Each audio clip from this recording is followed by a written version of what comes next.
নাবালক ছেলের হাতে খুন বাবা ও মা, ঘটনায় আশঙ্কাজনক আরও দুইজন। মা, বাবা, জেঠিমা সহ জ্যাঠাতো বোনকে ধারালো অস্ত্র দিয়ে কোপানোর অভিযোগ। ঘটনাটি ঘটেছে ধূপগুড়ি ব্লকের গাদং 2 নম্বর গ্রাম পঞ্চায়েতের জোড়াপানি স্কুল সংলগ্ন এলাকায়। জানা যায়, জোড়াপানি এলাকার বাসিন্দা নেপাল সরকারের ছেলে রনিত সরকার নবম শ্রেণীতে পাঠরত। অভিযোগ, সোমবার সন্ধ্যায় আচমকা বাড়িতে ঢুকে তার মায়ের কাছে 5,000 টাকা দাবি করে। কোনো কারণ ছাড়া টাকা দিতে রাজি না হওয়ায় ধারালো অস্ত্র দিয়ে এলোপাথারিভাবে পরিবারের সদস্যদের কোপাতে থাকে। প্রথমে নিজের মা ও বাবাকে কোপ দেয়, তাদের বাঁচাতে আসলে জেঠিমা এবং খুড়তুতো বোনকে ধারালো অস্ত্র দিয়ে কোপ বসায় বলে অভিযোগ। পরিবারের সদস্যদের চিৎকারে আশেপাশের লোকজন ছুটে আসে। তড়িঘড়ি বাবা ও মাকে ধূপগুড়ি মহকুমা হাসপাতালে নিয়ে আসা হলে কর্তব্যরত চিকিৎসক মা দীপালি সরকারকে মৃত বলে ঘোষণা করে। নেপাল সরকারের অবস্থা আশঙ্কাজনক হওয়ায় তাকে জলপাইগুড়ি মেডিকেল কলেজে স্থানান্তরিত করা হয়, কিন্তু সেখানে পৌঁছতেই তারও মৃত্যু হয়।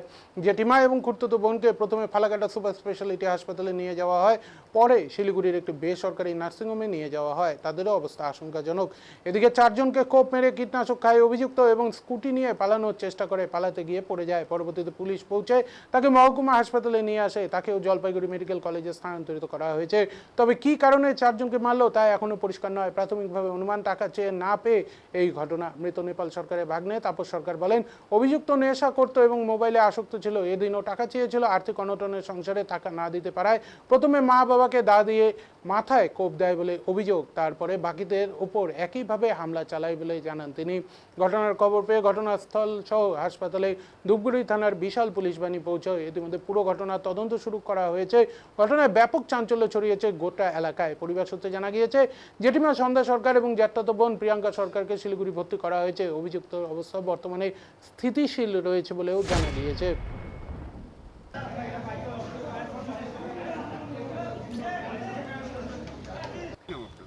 তাপস সরকার।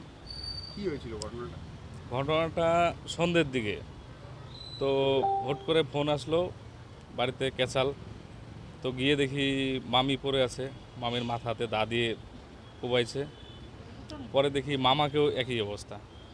তারপরে যে ছিল ওর জেঠিমা, ওকেও একই অবস্থা করে দিছে। বোন যে ছিল, বোনকেও। কি কারণে করলো, কি জানতে পারলেন আপনারা? ওর কোনো নেশার ব্যাপার ছিল। সন্ধ্যেবেলা মার কাছে টাকা চাচ্ছিল, 5,000 টাকা লাগবে। তো ছোট ফ্যামিলি কি করে দিবে 5,000 টাকা?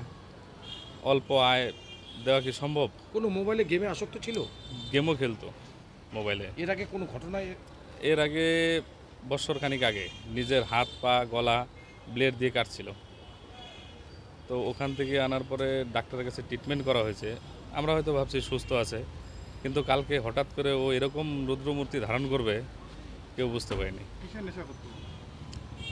আমরা অ্যাকচুয়ালি জানি না, অনুমান করতেছি হয়তো কোনো ড্রাগস ফাগস নিত মনে হয়, নাহলে ড্রাগস ছাড়া এরকম কাজ তো কেউ করতে পারে না।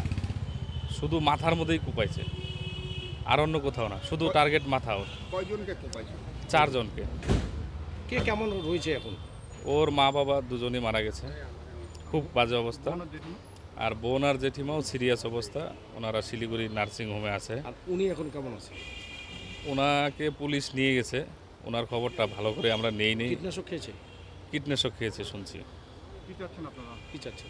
আমরা ওর শাস্তি চাচ্ছি, ও যেন বেরোতে না পারে, বেরোলে আমাদেরকেও মারতে পারে। আমার মামাতো ভাই, তো আপন মামাতো ভাই, দেখা গেলো আমাদেরকে মেরে দিল। আর ওর দায়িত্ব কী নেবে? ওর জেঠিমাকে মেরে দিছে। আর ওর মামার বাড়ির যে লোক আছে, ওরাও ওর দায়িত্ব নিতে যাচ্ছে না। ওরাও বলছে না জেল থেকে যেন বেরোতে না পারে। বেরোলে আমাদের মারো, গ্রামের কোনো লোককে যদি এরপরে মারে, তারপরে কে দায়ী থাকবে? প্রশাসনের কাছে আমার রিকোয়েস্ট, ও যেন জেল থেকে কোনো দিন বেরোতে না পারে। কোন ক্লাসে পড়ে? ক্লাস 9-এ। কোন স্কুল? Jorapani high school. বয়স? বয়স 14-15 হবে। 15। ওর নাম? রনিত সরকার। আপনার কে হয়? আমার মামাতো ভাই, আপন মামাতো। নাম? কি অবস্থা রয়েছে ছেলের? বাবা কি অবস্থায়? মানে কি হয়েছিল বাড়িতে? অ্যাকচুয়ালি কি হয়েছিল? হ্যাঁ, নেশা করে বাড়িতে আসছিল। হ্যাঁ, তা দিয়ে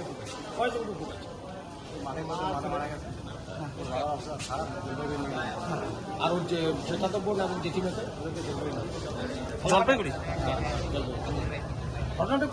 তারপর ছেলে কোপানোর পর কোথায় এখন কোথায় আছে? না ছেলে কোথায়? আপনার নাম দাদা? আপনি নিয়ে আসছেন? উনি আমার শালায়। হ্যাঁ, মানে মামি শ্বশুর আর মামি শ্বশুর। কে মারলো ওনাদের?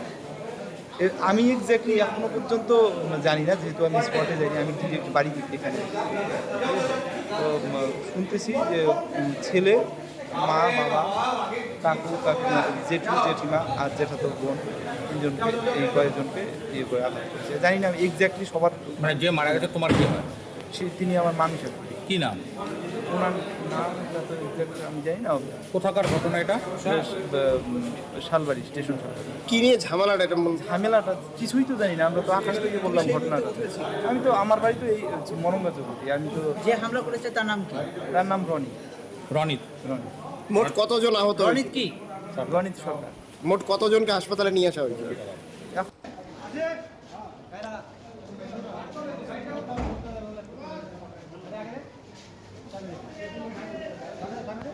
এই মুহূর্তে আপনাদের সামনে সেই ছবি তুলে ধরছি। গুরুতর অসুস্থ